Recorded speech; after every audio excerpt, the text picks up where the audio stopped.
Welcome to another episode of Chat Sports Talk. You don't know, my name's Chad. Take a dive on sports. Welcome to my NFL Playoff Conference Championship pick and preview video. We go over both games to see if it's going to hurt so good. Mr. Irrelevant becomes Mr. Incredible. Just Joe Cool, do it again. Or can the magician on the prairie pull out another wild finish? I mean, four great teams, great stories by each one of them making it to this far, and it's come down to a wild weekend. But before we dive into all this action, if you could, go ahead and smash that thumbs up for me, especially like content provider. Really please you two guys for help out the channel out. You also subscribe. Not many of you do that. Doesn't cost you a dime. It helps me provide more time value for you. Last week on the division rounds, I actually went 3-1, which I felt confident, but I did pick all the home teams and lost one of them. But I wasn't surprised when the Bengals went up to Buffalo and just took it to them. But that did eliminate my Super Bowl winning pick. So I've become someone new, but I'll wait till later on to really kind of pinpoint that. Probably when I do my Super Bowl preview video. Because who knows what's going to happen. So, dived into this weekend. We'll start off up there in Philadelphia when you got a matchup between the best two defenses in the National Football League right now. In the 49ers and the Eagles. So looking at these two defenses, they're the top two in the regular season for most yards allowed, which they both pretty much 300 yards, which is typical for most defenses. But Philadelphia is one of the best teams to get the quarterback. So I think Brock Purdy is definitely going to have a few issues. But San Francisco is great at turning the ball over, as they have far exceeded. I mean, they're better than Dallas, but Philadelphia handled Dallas. It didn't really turn the ball over that much. So there's a lot of chess pieces moving here and there to determine, okay, who is going to put which team a checkmate. This is going to be one of these games where you're going to see these two just battle it down right towards the end. And the way Jalen Hurts played against Dallas, if they come out swinging like that, it's going to be a long day for San Francisco. But if you look at the best games of the 49ers, they have played these teams pretty closely. I mean, Dallas, they only won 19-12. Seattle, they had to wait till the second half to awaken themselves and win it. And 49ers tend to be a second half team.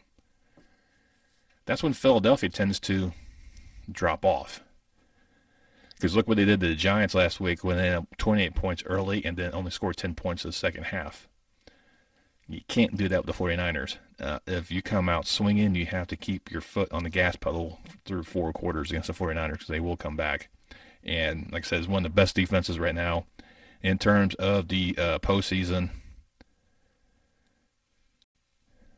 You know, they've allowed less yards than Philadelphia, but they played two games, so they would average it out a little bit better. But in terms of the factors coming in this one, I think there's a lot of things going Philadelphia's way, especially with Jalen Hurts plays. They tend to win this year. But he only has one loss this entire season. And everything is pointing towards Philadelphia making a huge run. But if you watch any of my other videos dealing with the 49ers, I picked the 49ers to win the NFC in my preseason video. I picked them to win it with Jimmy G. I wasn't expecting him to get hurt as well. Also got him going to the Super Bowl. So I have to continue with that pick. I'm sticking with the 49ers on this one. It is going to be close. Unfortunately for the 49ers, they do have a couple individuals that are questionable for this game, including their two running backs, McCaffrey and Mitchell. So that does put a little pressure on Brock Purdy. He is shown to be a little skittish sometimes. I mean, with Dallas, he saw that, and he looked human, and that's something that wasn't really seen before. I mean, I guess the Raiders game, I guess you can see that where the Raiders devised a good game plan, but they ended up winning in the end. And I know most of the star players are with Philadelphia, but there's too much on the 49ers not to overlook. Having Bosa on that side, who couldn't be the defensive player of the year, it is a huge point. I think it's the secondary for the 49ers that's going to be the question mark and be tested, especially with the A.J. Brown and Devontae Smith. Those are two prime receivers that Jalen has to throw to.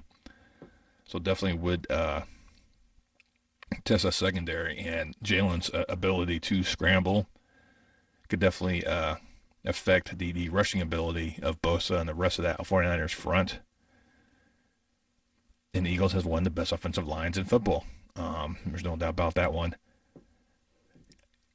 Right now, they're favored by 2.5 because they realize this game is going to be close. This is going to be a defensive showdown. I don't see a lot of points being scored, even though the over-under right now is 46. Yeah, that pretty much puts it like, 20, like a 26, 23, no, or not 26, 23, but, very close game that's within, I can see someone winning within 6 points of each other. I think it's going to be one of those type of games. I mean, like I said, I'm sticking with Brock Purdy. I'm sticking with the 49ers. I like where the Eagles are going, and I would not be surprised if they win, but I'm taking the 49ers to win in Philadelphia by the skin of their teeth. Then we head out to Kansas City, where the Bengals come into town once again. Repeat of last year. Chiefs play host to the Bengals. The Bengals end up winning. The Bengals already beat the Chiefs already this year. Mahomes has that ankle sprain that he seems to be moving just fine. So I think they got a nice brace going in there, or they allowed it to kind of heal before they really start testing it again. So I'm sure he's going to be mobile, but I think a weird step could put this game into question in terms of who's going to be in there. But Cincinnati has just been on a tear, and Burrow's come in with this attitude that is just phenomenal. But the problem is with that offensive line, he has two players out right there on the front. But this doesn't really seem to really matter too much because he is so quick to release that football, and he's able to manipulate the secondary with his eyes. You saw what he did against Buffalo. I mean, they had him biting on screen passes that he purposely set up and watched the tight end break off in the back, slip out. So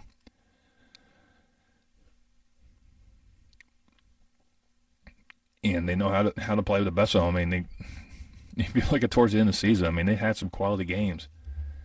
They took on Tom Brady, and no problems to handle him in his own house. Went to New England, struggled, but came out on top because of one of the great coaches in Belichick. The back-to-back wins of the Lamarless Ravens shows how important Lamar Jackson is for Baltimore. And then when they went up to Buffalo, they just manhandled them. They jumped out early, punched them in the mouth, and just dictated the whole game. And that's what Cincinnati has to do here. Let's look at this concept. Cincinnati is now 3-0 in the conference championship games. Patrick Mahomes is 0-3 against Cincinnati. Something's got to give. I mean, it really does. I mean, Cincinnati won in Kansas City last year with a banged-up offensive line. Cincinnati did address this in the offseason. Unfortunately, injuries did kind of dictate some of the things, but the fact that the weapons they have, mixing in the backfield, T. Higgins, Jamar Chase, it's just a who's who of weapons. But then you got Travis Kelce, then you got McKinnon, Pacquiao, Juju Smith-Schuster. I mean, there's weapons for the Chiefs as well. Then you have Patrick Mahomes. It's just an X factor in all of itself. I mean, yeah, you may get him out of the pocket, and you think, yeah, dang, next thing you know, he's passing for a 50-yard touchdown. I mean, it's just one of those weird aspects when you're watching Patrick Mahomes play. It's like watching a video game, and players are just coming out. It's like I remember the days when Michael Vick was a big thing, and he was like a running fool, and people used to play the Madden, and Vick was there still with the Falcons, and people just start running bootlegs, and it's him walking backwards, and he's just gone, and the defenses, I can never get my defenses right to stop it, even though I knew exactly what he was doing. But it's just the same thing with Mahomes. It's like somebody put in the cheat codes of Madden, and he just like flicking it, and the guy runs like 50 yards. Right now, Kansas City's favored by a point and a half, which I think is a very, very good pick. I think it is a pick'em game right now. The over/under is 47, and I would not be surprised if this game had a 50, 55 points combined. This is how these offenses are. The defenses are questionable in areas. Kansas City is definitely that in the secondary. Cincinnati has been pretty much a better defense towards the end of the season, and they shut a lot of teams down. I mean, if you look at it, the Chiefs had trouble against Jacksonville. They had trouble against the Broncos. They had trouble against the Texans. But they've also come up with games where they just dominated like they did with Seattle and Las Vegas towards the end of the season. But which version of the Chiefs defense shows up really depends on how that offense plays. And if Cincinnati can disrupt the timing of Patrick Mahomes, where he can't able to make those flick passes to Kelce, where Kelce has a day of the dropsies like he did, I think, last year in the championship game. He couldn't really catch much for some reason. That happens. I mean, he's human. But looking at, overall, it's going to be a tight race. And I think the advantage, I will give that to Cincinnati. Just Joe Cool has a measure of confidence around him when he walks into a game. He thinks he can win that game. That's what you need. You need that aura of confidence oozing out of your quarterback to really, elevate everyone else. And he does that because he's quick. He's so quick with reading the defenses and making the defense work for him and not the other way around. You saw that with Baltimore. You saw that with Buffalo. I mean, he has a mastery of this offense that he's able to just pick you apart. If you take away Jamar Chase, you don't care. He'll find someone else. Someone else will step up to the plate. So then you have to worry about that, and it makes Jamar Chase open. It's a big-time chess match, and Joe Burrow's out there playing chess where everyone else is playing checkers. And I think it's just going to be one of these things. It's going to be another close game. I have no question about that. I think it's probably be a 3-point affair at minimum. It's going to be a game-winning field goal, I think. And I got the Bengals doing it again. As much as I love Patrick Mahomes and I want to see the Chiefs win another one, but I think the way Burrow is playing right now, I think it's going to be hard to beat Cincinnati. Especially if he comes out full throttle like he did against Buffalo and sets the tone early. It's going to be a hard day for the Chiefs, but it's Andy Reid, Patrick Mahomes. You never count them out. So I'm sure they're going to make a game of this. And this is going to be a really, really entertaining game. But I'm going to take Joe Cool. I'm going to win this one. Well, there you go. Those are my picks for the conference championship games. And I just realized it. I went with both road teams. Apparently is no place like home. I don't know. It's just something about the 49ers and Bengals that have a everything's in place for them. It's going to be interesting to see how that one kind of plays out and how the Super Bowl is going to lay out. Because I can see any team win in this matchup. I can see Philadelphia just coming out and just blowing the doors off of the 49ers. And, popping that bubble of Brock Purdy, ending his Cinderella run right now. I can see, Patrick Mahomes just, taking charge in Kansas City and just destroying the Bengals and creating, getting himself a new jacket. But it's just one of these weird aspects when it comes to these games. It's just like, it's going to come down to a simple mistake. That's all it's going to be. It's going to be who creates the least amount of errors, who can capitalize on opportunities. It's one of the things the Jaguars failed to do against the Chiefs last week. They failed to capitalize on opportunities. They failed to make interceptions when they had opportunity or any other aspects. It is like, who is going to create the less turnovers?